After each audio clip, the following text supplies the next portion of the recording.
ओडिशा बंद पाई भद्रक में फसिंट तीर्थयात्री ग्वालियर आसीथिबा तीर्थयात्री माने एनएच 16 बंद छक पाखरे अटकी रही बंद रही से पाखरे सूचना नथिबा बेले खाद्य और नित्यकर्म पाई समस्यार सामना करुछंती तीर्थयात्री सेबडे भद्रक शहर में दुकान बजार सब बंद रही शहर प्रमुख छक मानकरे कांग्रेस कर्मी माने नाराबाजी करी बंद पालन करुछंती।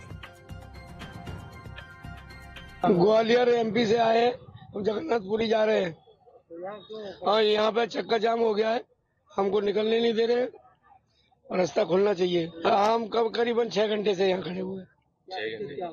दिक्कत चक्का जाम कर रखा है, पता नहीं क्या बात है। यहाँ उड़ीसा का भाषा हम समझ नहीं रहे, खाना पीने का कोई व्यवस्था नहीं है। निश्चित भाव में जो अन्याय कुशासन विरुद्ध रे आज कांग्रेस दल लड़ाई करुच्ची ये लड़ाई को आज समर्थन करछंती आज समग्र ओडिशावासी आपण माने देखंतु भद्रक बंद एक प्रकार सफल होईची कारण ये जो मोहन सरकार राज्य चली ये लोक मान शासन दबार संपूर्ण विफल होईची ना एटी दलित लोक सुरक्षित ना महिला सुरक्षित ना छात्र छात्री सुरक्षित।